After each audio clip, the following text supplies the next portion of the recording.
Assalamualaikum warahmatullahi wabarakatuh. Selamat datang di channel Adi Panji Gumilang. Salam Pancasila. Alhamdulillahirrahmanirrahim. Pertama-tama marilah kita bersyukur kepada Allah Subhanahu wa taala yang senantiasa memberikan kita nikmat berupa kesehatan dan keselamatan, sehingga pada kesempatan kali ini kita semuanya bisa bertemu kembali untuk melanjutkan penjelasan materi PPKN dengan judul Dinamika Peran Indonesia dalam Perdamaian Dunia. Sebelum saya memulai penjelasannya, tak lupa saya mengingatkan kepada kalian semuanya agar senantiasa mematuhi protokol kesehatan yang ada. Mari selalu kita gunakan masker ketika kita bepergian. Marilah kita selalu mencuci tangan kita. Dan yang terakhir, marilah kita selalu berusaha untuk menjaga jarak atau menjauhi kerumunan. Semoga kita semuanya senantiasa diberikan kesehatan dan senantiasa diberikan imun yang kuat agar kita terhindar dari COVID-19 ini.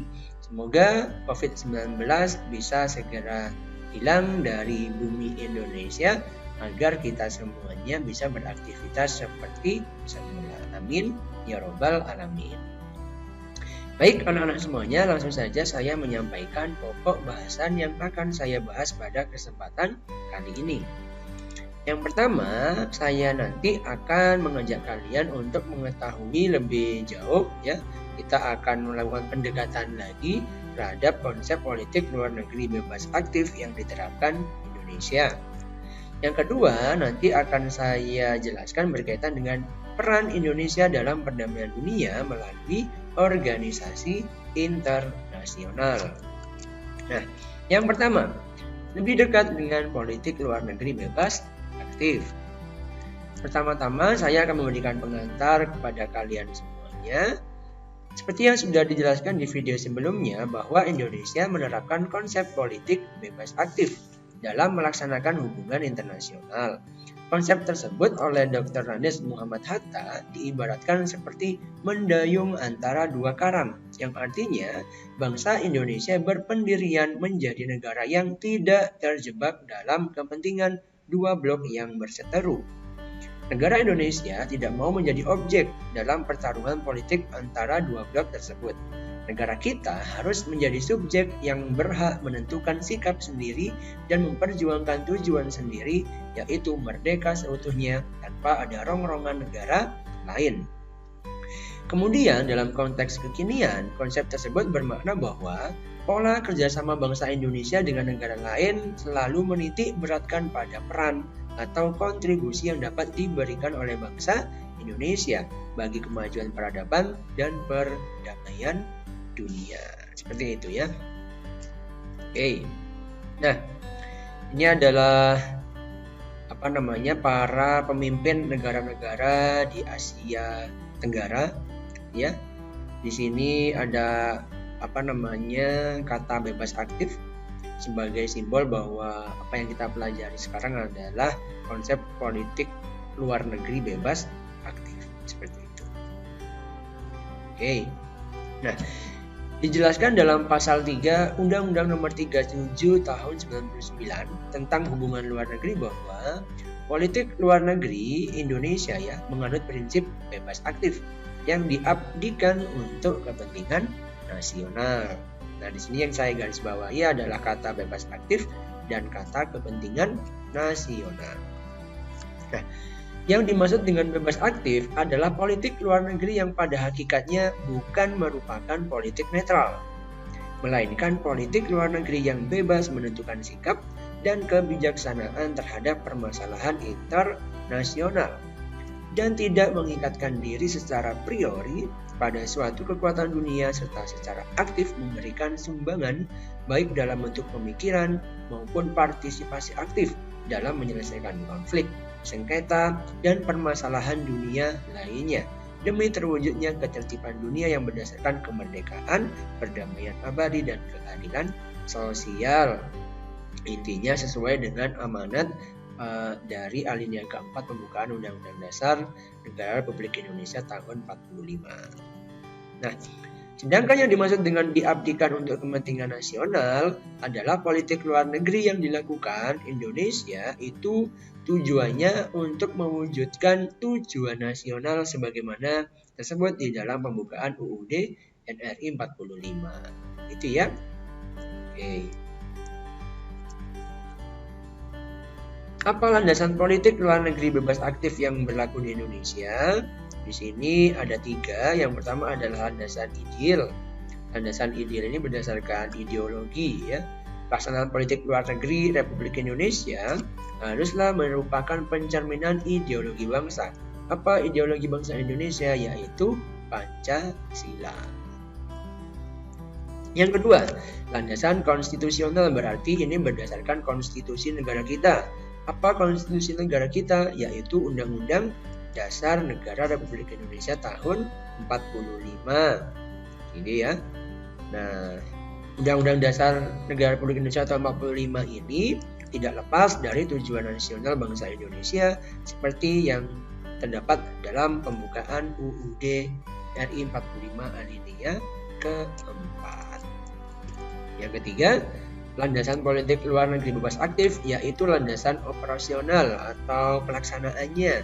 Ini adalah garis-garis besar haluan negara atau GBHN. Menjadi landasan operasional politik luar negeri Republik Indonesia, yaitu apa itu GBHN ya? Apa itu GBHN? GBHN adalah suatu landasan pelaksanaan yang menegaskan dasar, sifat, dan pedoman perjuangan untuk mencapai tujuan nasional bangsa Indonesia. Intinya sebenarnya muaranya adalah tujuan nasional Indonesia yang tercantum dalam pembukaan UUD NRI 45. Oke.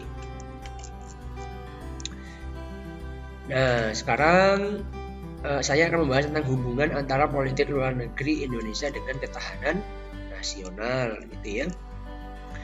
Pelaksanaan politik luar negeri Republik Indonesia itu tidak dapat dipisahkan dari konsep yang namanya ketahanan nasional.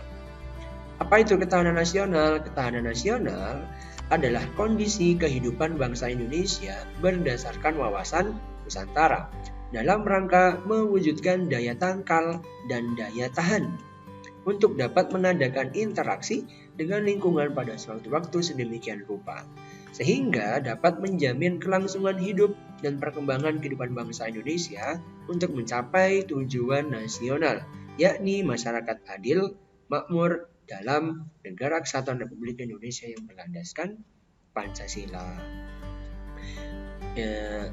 Jadi politik luar negeri Indonesia itu tidak bisa dipisahkan dengan konsep ketahanan nasional ya anak-anak semuanya. Ketahanan nasional itu apa ya? Sesuai dengan namanya, ketahanan, tahan gitu ya. Ketahanan dari siapa? Ketahanan dari bangsa kita. Bagaimana caranya? Ya kita punya dasar wawasan Nusantara gitu ya. Di dalamnya ada beberapa hal yang berkaitan dengan keindonesiaan, misalnya konstitusi, dasar negara, luas wilayah, atau letak geografi, kekayaan alam, demografi, sosial budaya, pertahanan dan keamanan, dan lain-lain. Itulah yang menjadi sarana dari negara kita dalam rangka mencapai tujuan nasional. Oke. Kesimpulannya, bagaimana konsep politik luar negeri bebas aktif Indonesia itu seperti ini ya. Berdasarkan landasan ideal, konstitusional, dan operasional, politik luar negeri bebas aktif itu dapat disimpulkan bahwa Indonesia menjunjung tinggi politik luar negeri yang bebas, menentukan sikap dan kebijaksanaan terhadap permasalahan internasional demi terwujudnya ketertiban dunia yang berdasarkan kemerdekaan, perdamaian abadi, dan keadilan sosial. Inilah inti dari politik luar negeri bebas aktif. Nah, selain itu kesimpulan yang lain, makna dari politik luar negeri bebas aktif itu yang pertama, negara kita menjalani politik damai. Ini jelas ya, ini amanat dari pembukaan Undang-Undang Dasar negara kita. Kemudian yang kedua, negara kita bersahabat dengan segala bangsa atas dasar saling menghargai dengan tidak mencampuri soal susunan dan corak pemerintahan negara lain, gitu ya. Negaraku, negaraku, negaramu ya, negaramu. Negara kita memperkuat sendi-sendi hukum internasional. Negara kita berusaha mempermudah jalannya pertukaran pembayaran internasional. Ini biasanya dengan keikutsertaan kita di organisasi-organisasi internasional, kita membuat kebijakan tentang pembayaran dan lain-lain, gitu ya. Artinya kita terbuka dengan kebijakan-kebijakan luar negeri, asalkan itu sesuai dengan ideologi negara kita. Negara kita membantu pelaksanaan keadilan sosial internasional dengan berpedoman pada piagam PBB. Dan terakhir, negara kita dalam lingkungan PBB berusaha menyokong atau mendukung perjuangan kemerdekaan bangsa-bangsa yang masih dijajah. Sebab tanpa kemerdekaan, persaudaraan, dan perdamaian, yang namanya kerjasama dengan negara lain itu tidak akan terjadi. Begitu. Nah, sekarang saya akan membahas pokok bahasan yang kedua. Tadi yang pertama sudah kita bahas berkaitan dengan kita mengenal lebih jauh berkaitan dengan konsep politik luar negeri Indonesia. Untuk lebih jelasnya berkaitan dengan politik luar negeri Indonesia atau hubungan luar negeri, kalian semuanya bisa mendownload Undang-Undang Nomor 37 Tahun 99 tentang hubungan luar negeri. Oke. Nah, ini yang pertama ya, saya akan menjelaskan apa itu organisasi internasional. Secara umum, organisasi internasional adalah organisasi yang berkedudukan sebagai subjek hukum internasional, artinya sebagai pelaku utama dalam hubungan internasional, gitu ya. Mempunyai kapasitas untuk membuat perjanjian internasional, gitu ya. Karena internasional ya perjanjiannya internasional, gitu. Karena merupakan subjek hukum internasional, maka organisasi internasional mempunyai hak dan kewajiban yang ditetapkan dalam konvensi-konvensi internasional. Berlakunya itu hukum internasional ya. Jadi hak dan kewajibannya diatur di dalam hukum internasional. Oke. Wah, ini ada panah ya. Sepertinya kancerit, tidak kasih animasi ya. Nah, siapa sebenarnya anggota dari organisasi internasional? Nah, organisasi internasional pada umumnya beranggotakan negara-negara. Kalau organisasi siswa intrasekolah, anggotanya siapa? Siswa. Kalau badan eksekutif mahasiswa, anggotanya siapa? Ya mahasiswa. Karena ini organisasi internasional ya. Internasional itu ya berarti mendunia gitu ya. Pada umumnya berarti berisi negara-negara. Akan tetapi ya, meskipun demikian tidak menutup kemungkinan organisasi internasional terdiri dari berbagai badan hukum atau badan usaha, tergantung sifat organisasi tersebut. Jadi sebenarnya organisasi internasional kalau misalnya kita bedah lagi itu ada dua. Yang pertama adalah International Organization. Jadi organisasi internasional ini lahir melalui sebuah kesepakatan atau perjanjian internasional yang dibuat oleh negara-negara, baik jumlahnya 2 atau lebih dari 2.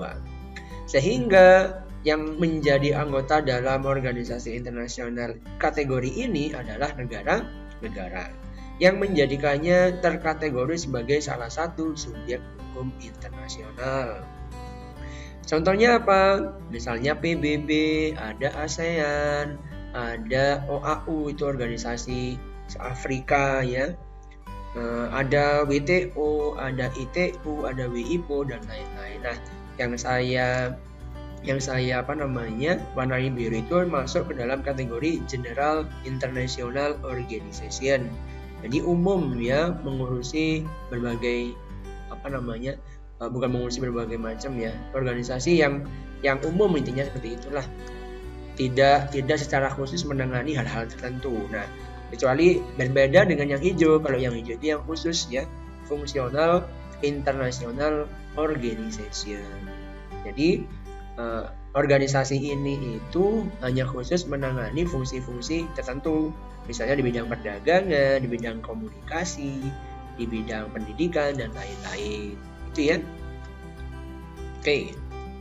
Selanjutnya, International Non-Governmental Organization, organisasi internasional non-pemerintahan gitu ya.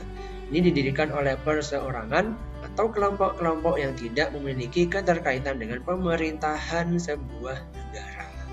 Berarti ini bergeraknya di luar pemerintahan. Meski individunya diakui sebagai salah satu subjek hukum internasional, International Non-Government Organization yang didirikan oleh beberapa individu tidak serta-merta menjadikannya sebagai subjek hukum internasional seperti negara ataupun organisasi internasional. Itu ya. Jadi organisasi ini ya itu tidak dijadikan sebagai subjek hukum internasional secara langsung, tetapi pada level tertentu organisasinya itu bisa memiliki kewenangan untuk menjadi pengamat atau memberikan rekomendasi di dalam sidang PBB. Contohnya ada IPU, ada IOC. Nanti apa itu IPU, apa itu IOC silakan kalian dalami lagi di sumber-sumber yang lain. Gampangannya International Non-Governmental Organization ini sama kayak LSM kalau di Indonesia, atau lembaga swadaya masyarakat, begitu ya. Oke, semoga bisa kalian pahami. Ini contoh-contohnya ya. Ada apa ini? Ada International Fund for Agricultural Development, ada Oxfam International, ada Catholic Relief Service dan lain-lain sebagainya. Oh ini ya bahasa kerennya kalau kalau secara global itu NGO atau non governmental organization. Nah, bagaimana peran Indonesia dalam berbagai organisasi internasional gitu ya. Nah, Indonesia terlibat dalam berbagai organisasi internasional. Hal tersebut sebagai perwujudan dari komitmen bangsa Indonesia dalam menciptakan perdamaian dunia. Nah, untuk menambah wawasan kita, berikut saya paparkan peran Indonesia dalam beberapa organisasi internasional. Yang pertama dalam PBB, begitu ya. Oke. Sejarah singkatnya PBB, insya Allah kalian semuanya pernah membaca barangkali ya bahwa PBB itu dibentuk menggantikan organisasi sebelumnya, yaitu LBB atau Liga Bangsa-Bangsa. Yang awalnya LBB itu dibuat dalam rangka mewujudkan perdamaian yang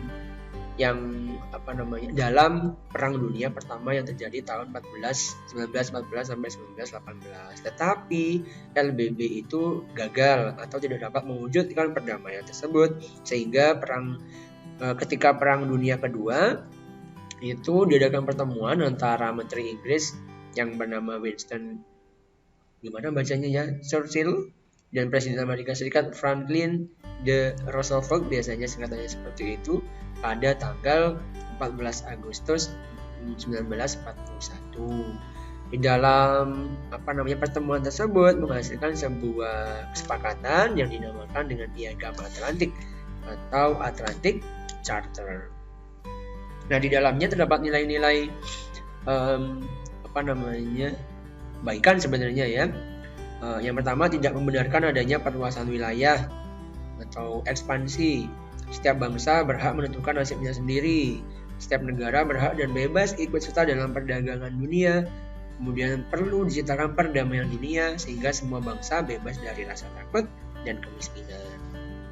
Dan terakhir, isi dari Piagam Atlantik mengusahakan penyelesaian sengketa secara damai. Nah, dari Piagam Atlantik tersebut melahirkan sebuah konferensi-konferensi yang pada akhirnya nanti terbentuklah Perserikatan Bangsa-Bangsa atau PBB. Nah, ini adalah lambang dari PBB ya. Ini timeline pembentukan PBB setelah adanya Piagam Atlantik atau Atlantic Charter. Pada tanggal 30 Oktober di Moskow ada sebuah deklarasi Moskow, di dalamnya mengatur tentang keamanan umum yang ditandatangani oleh Inggris, Amerika, Rusia, dan Cina. Setelah itu ada konferensi Dumbarton Oaks diikuti 39 negara membahas rencana pendirian PBB.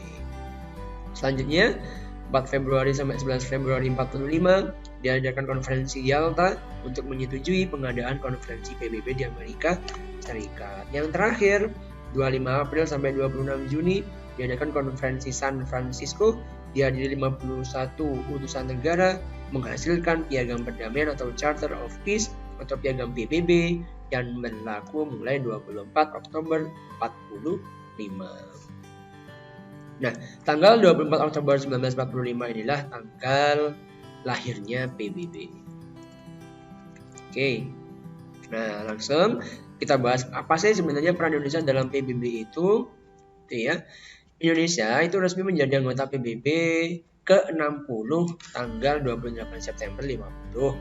Nah, sejak saat itu PBB juga secara konsisten mendukung Indonesia untuk menjadi negara yang merdeka, berdaulat, dan mandiri.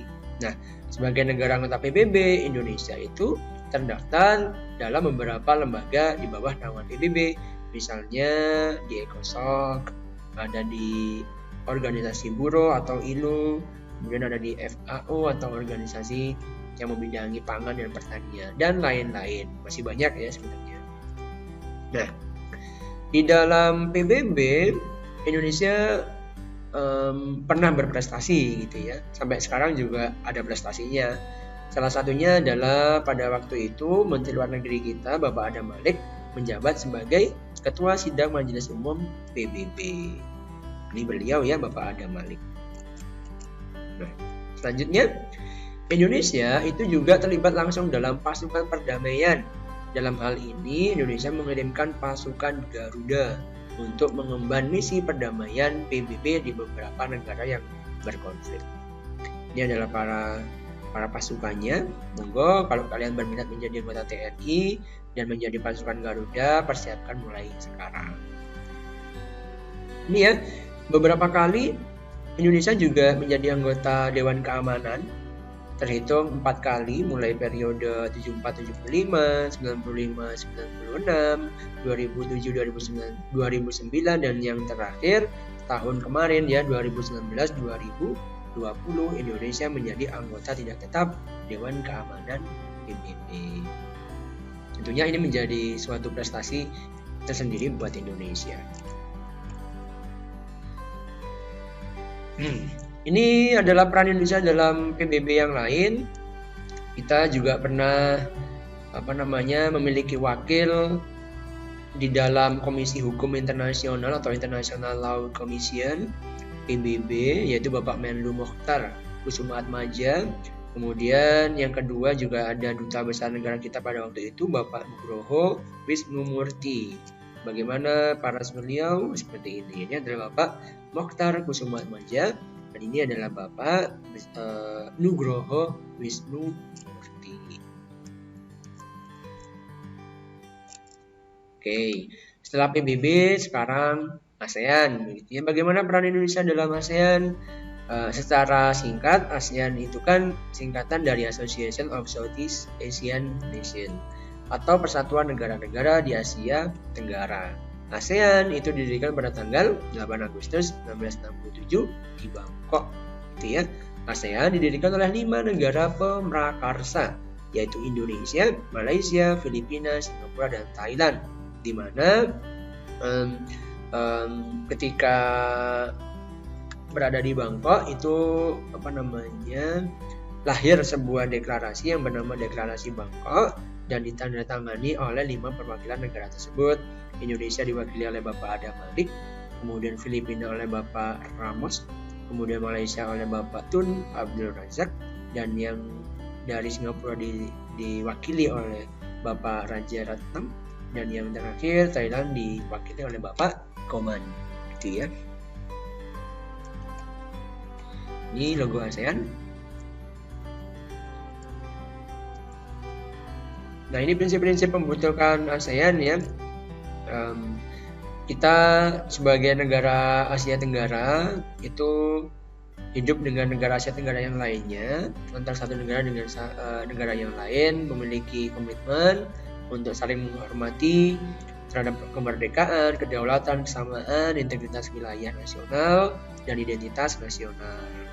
Nah, sesama negara ASEAN, kita mengakui hak setiap bangsa untuk penghidupan nasional yang bebas dari campur tangan luar, subversif, dan intervensi dari luar. Tidak saling turut campur urusan dalam negeri masing-masing, gitu ya. Penyelesaian perbedaan atau pertengkaran dan persengketaan secara damai, tidak mempergunakan ancaman atau penggunaan kekuatan militer, dan yang terakhir menjalankan kerjasama secara efektif antar anggota ASEAN. Oke ya. Nah, peran Indonesia dalam ASEAN ini ya. Indonesia itu adalah negara terbesar di Asia Tenggara ya. Keamanan Indonesia itu mempunyai peranan besar dalam membentuk kesepakatan untuk menciptakan stabilitas regional dan perdamaian. Misalnya, di contoh konkretnya ya, Indonesia pernah membantu proses pemulihan kembali demokrasi di Kamboja ketika ada permasalahan di internal pemerintahan Kamboja. Selain itu, Indonesia juga menjadi perantara dalam perdamaian di Filipina Selatan. Itu ketika ada MNLF ya, ada Moro National Liberation Federasi ya, di mana muncul sebuah organisasi pemberontak yang memisahkan diri dari Filipina seperti itu. Indonesia juga beberapa kali aktif dalam penyelenggaraan konferensi tingkat tinggi atau KTT atau pertemuan ASEAN, serta sering menjadi tuan rumah dalam acara-acara penting ASEAN. Ini adalah yang merah ini adalah logo dari MNLF ya, Moro National Liberation Front. Mohon maaf, F-nya front ya, bukan federasi ya. Kemudian yang hijau ini adalah MILF, Moro Islamic Liberation Front. Jadi beberapa literatur yang saya baca, MNLF ini adalah pecahan dari Moro Islamic Liberation Front seperti itu, yang memberontak. Oke. Nah, peran Indonesia dalam gerakan non-blok. Nah, ini ada yang tipe ya, mohon maaf ya, sejarah singkat GNB seharusnya. GNB atau Gerakan Non-Blok adalah suatu organisasi internasional yang dibentuk pada tahun 1961 oleh beberapa presiden gitu ya, termasuk Presiden Soekarno. Gerakan Non-Blok mempunyai arti yang khusus bagi bangsa Indonesia yang dapat dikatakan lahir sebagai negara netral yang tidak memihak. Gitu ya. Sesuai dengan politik luar negeri bebas aktif, Indonesia memilih untuk menentukan jalannya sendiri dalam upaya membantu tercapainya perdamaian dunia dengan mengadakan persahabatan dengan segala bangsa. Ini adalah para founding father munculnya gerakan non-blok ya, non-alignment movement ya, gerakan non-blok. Tujuan adanya gerakan non-blok mendukung perjuangan dekolonialisasi dan memegang teguh perjuangan melawan imperialisme, kolonialisme, neokolonialisme, rasialisme, apartheid, dan Zionisme. GNB adalah wadah perjuangan negara-negara yang sedang berkembang. GNB bertujuan untuk mengurangi ketegangan antara blok barat dan blok timur. GNB itu tidak membenarkan adanya usaha penyelesaian dengan kekerasan senjata, harusnya dengan damai, seperti itu ya.